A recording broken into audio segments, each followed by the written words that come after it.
सजल एक सरकारी दफ्तर में काम करता था। उसे बहुत ही कम तनख्वाह मिलती थी। सजल की पत्नी निशा बहुत तेज थी। वह अपनी सास विभा जी को पसंद नहीं करती थी। एक दिन सजल घर आया तो उसकी माँ विभा जी ने उसे हलवा खाने को दिया। सजल, माँ, यह तो बहुत ही अच्छा हलवा बना है आज। क्या बात है, आपने हलवा कैसे बना लिया? विभा जी, बेटा, बहुत दिन से ठाकुर जी को हलवे का भोग नहीं लगाया था, इसीलिए आज मैंने हलवा बना लिया। तुझे पसंद भी है ना यह हलवा?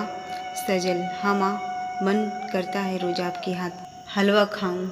तभी निशा वहाँ आ जाती है। निशा, माँ जी, आपको पता है ना देसी घी कितना महंगा है और आप हलवा बनाकर दावत कर रही हैं। पूरे महीने हम कैसे घर चलाते हैं यह आपको पता है? विभा, लेकिन बहू, मैंने तो बहुत दिनों के बाद हलवा बनाया है। सजल, कोई बात नहीं निशा, कभी कभी तो हलवा बनाना भी चाहिए। और फिर यह तो प्रसाद है, तुम भी खा लो। निशा, कल से आपको सूखी रोटी मिलेगी, वही सही रहेगा। इतनी महंगाई में कैसे खर्च चलता है यह मैं जानती हूँ। विभा जी चुपचाप अपने कमरे में चली जाती हैं। कुछ दिन के बाद विभा जी सजल से बात करती हैं। विभा जी, बेटा, जब तेरी नौकरी लगने की बात चल रही थी तब मैंने ठाकुर जी से कहा था कि अगर मेरे बेटे की नौकरी लग गई तो हम सब उनके दर्शन के लिए वृंदावन जाएंगे। क्या हम सब जा सकते हैं? सजल, माँ ठीक है, अभी तो मेरे पास पैसे नहीं हैं, लेकिन अगले महीने तनख्वाह मिलते ही हम वृंदावन चलेंगे। अगले महीने विभा जी सजल को फिर से याद दिलाती हैं, लेकिन वह टाल देता है। तीसरे महीने विभा जी सजल से बात करती हैं।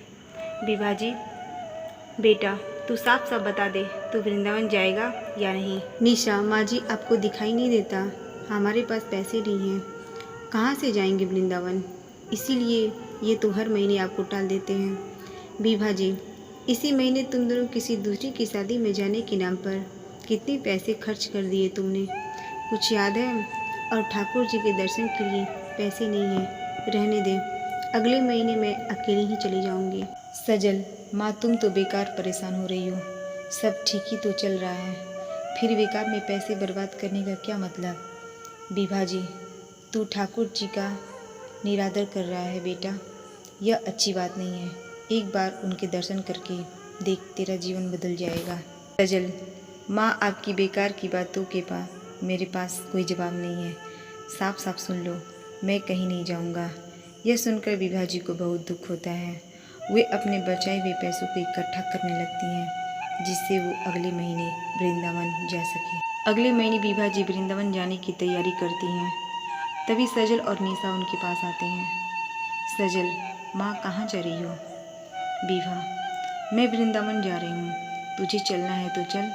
निशा, वह तो ठीक है माँ जी, लेकिन आपके पास इतना पैसा कहाँ से आया?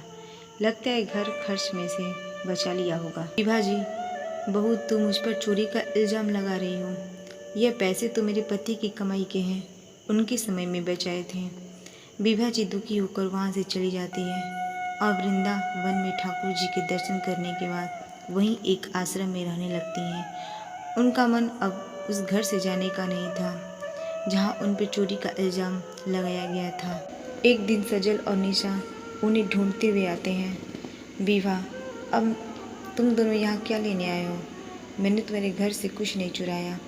सजल, माँ, हमें माफ़ कर दो, आपके जाने के बाद मेरी नौकरी भी चली गई, अब तो तुम हमारे पास न घर बचा न पैसे। विभा, मैंने कहा था ना, ठाकुर जी का अपमान मत कर, जा उनके मंदिर में जाकर प्रार्थना कर, यदि उन्होंने तुझे माफ़ कर दिया तो सब ठीक हो जाएगा। निशा भी अपनी सास से माफ़ी मांगती है और दोनों ठाकुर जी के दर्शन करने चले जाते हैं। वहाँ से आने सजल, माँ, अब मैं यहीं रहना चाहता हूँ और समाज की सेवा करना चाहता हूँ। निशा, हाँ माँ जी, मैं भी अपने किए पर बहुत ही शर्मिंदा हूँ, इसका प्रायश्चित करने के लिए मैं यहीं रहना चाहती हूँ। उस दिन से वो दोनों उसी आश्रम में बुजुर्गों की सेवा करने लगे। इस कहानी से हमें यही शिक्षा मिलती है कि अपने माता पिता का दिल कभी नहीं दुखाना चाहिए। धन्यवाद।